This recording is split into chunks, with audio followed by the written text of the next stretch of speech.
First article. About the White House. For more than 200 years, the White House has stood as a symbol of the United States presidency, the U.S. government, and the American people. In 1790, President George Washington declared that the federal government would reside in a district not exceeding 10 miles square, on the River Potomac.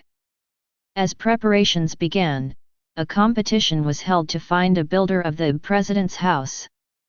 9 proposals were submitted, and the Irish-born architect James Hoban won the gold medal for his practical and handsome design. Construction began when the first cornerstone was laid in October of 1792. Although President Washington oversaw the construction of the house, he never lived in it. It was not until 1800, when the White House was nearly completed, that its first residents, President John Adams and his wife Abigail, moved in. American presidents can express their individual style in how they decorate the house and in how they receive the public. Thomas Jefferson held the first inaugural open house in 1805. Many of those who attended the swearing-in ceremony at the U.S. Capitol simply followed him home. President Jefferson also opened the house for public tours, and it has remained open, except during wartime, ever since. In addition, Jefferson welcomed visitors to annual receptions on New Year's Day and on the 4th of July.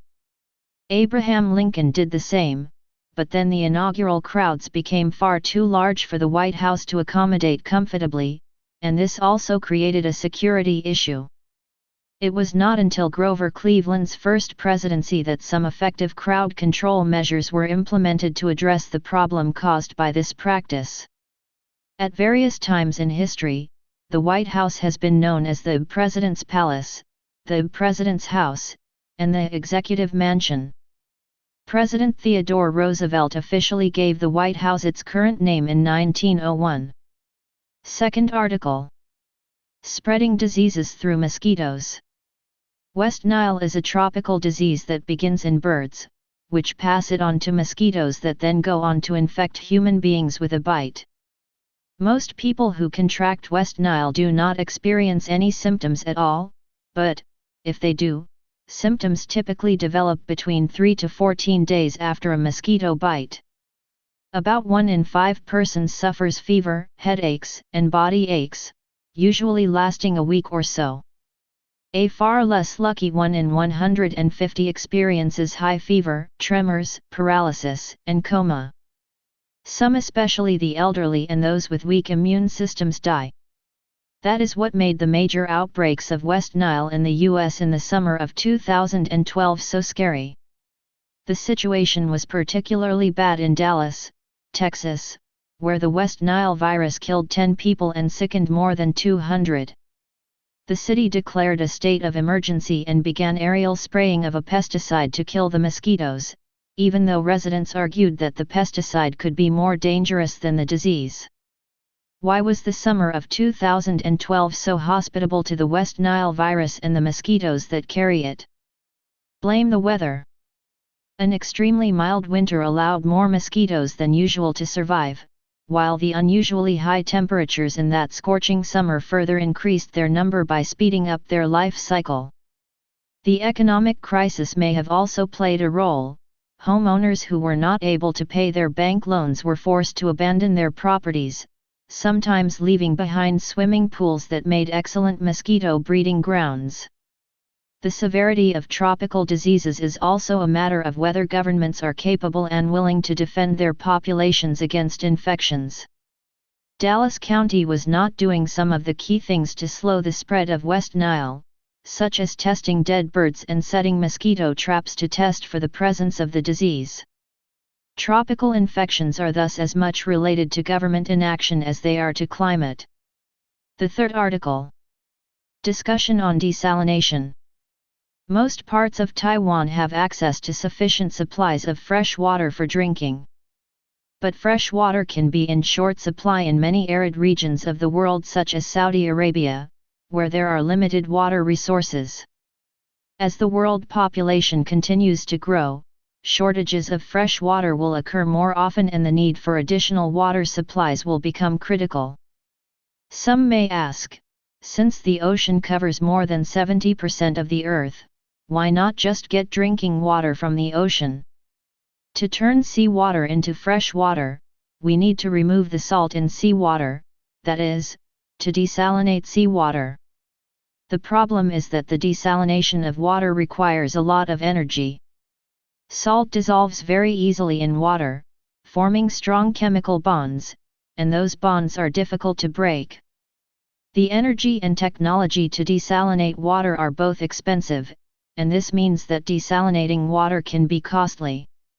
There are environmental costs of desalination as well. Sea life can get sucked into desalination plants, killing small ocean creatures like baby fish and plankton, upsetting the food chain. Also, there is the problem of what to do with the separated salt, which is left over as a very concentrated brine. Pumping this super salty water back into the ocean can harm local aquatic life. Reducing these impacts is possible, but it adds to the costs. Despite the economic and environmental hurdles, desalination is becoming increasingly attractive as human beings are using up fresh water from other sources. At present, desalinating seawater is the only viable way to provide water to growing populations in rural areas of the Middle East and North Africa.